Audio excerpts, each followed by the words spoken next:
A while back, I came across an interview question about dynamic arrays in C#. It's a really fascinating one. The question itself is short and concise, yet it perfectly encapsulates the fundamental differences in design philosophy between C# list and verse array. In particular, it leaves massive room for interviewers to dig deep with follow-up questions, especially on the C# side. As it happens, I also left a hanging thread on this topic in one of my earlier videos. There is so much more to say about C# versus verse, enough for a whole other video. So let's kick things off by tying up that loose end and breaking down the differences in array design between these two languages. The question goes something like this.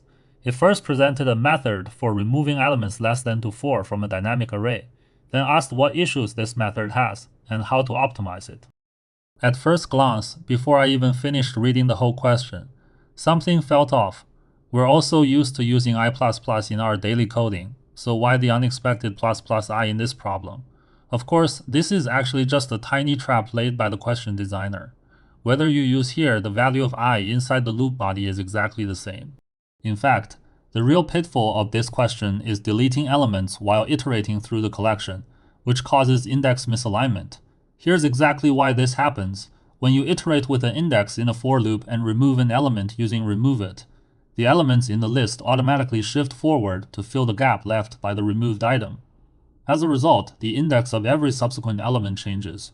Take the input list 1, 3, 5 as an example. In the first loop iteration, 1 is deleted as it meets the removal criteria, leaving the list with 3 at index 0 and 5 at index 1.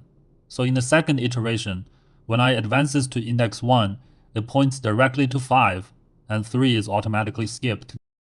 So the second I saw removeIt being used inside a for loop while reading the question, alarm bells went off because I had run into an exact similar issue in a real project before.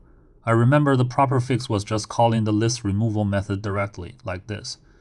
But back then I blanked on C# removal and instead started thinking about how verse handles this scenario. And let me tell you, verse approach is the dumbest possible way. I will break that down in detail in the verse segment later. Long story short, if you run into this kind of issue in your daily development, the handiest fix is to directly call list removal method. But if you get this question in a technical interview, simply using the pre-encapsulated removal method provided by Microsoft won't demonstrate your solid understanding of the underlying implementation. If the interviewer insists that you manually control the iteration process, you need to iterate over the array in reverse order, from back to front. This way, when you remove an element, the elements before it stay unaffected, and the indexes of the elements you haven't iterated through yet won't be disrupted at all. But reverse iteration isn't actually the optimal solution. Its time complexity ranges from O(n) to O², because every time you delete an element, you have to shift all the subsequent elements. In the worst case scenario where every element needs to be removed, the complexity hits O(n².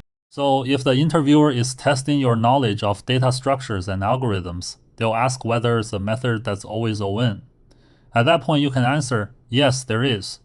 The approach is in-place rewriting using 2 pointers, also called fast and slow pointers. Here's how it works. Compared to C#, array and verse are universally loathed. All the various remove methods you have in C# simply don't exist in verse at all. What do I mean by no wrapper class for array? What do I mean by the statement arrays, like all other values in verse, are immutable? If you want to modify the length of an array, it's equivalent to having to reallocate an entirely new. So when I saw this code that kept modifying the array inside a for loop, even though I don't usually care much about memory fragmentation, I was practically losing it. It's the first time I've ever seen code that creates one memory fragment for every single loop iteration. Interestingly enough, verse fixes this issue with a really unique piece of syntactic sugar. It turns the for loop into an expression too, allowing it to have a return value. To circle back to my interview experience real quick. Yep, for that question I ended up using that clunky method from verse in the end.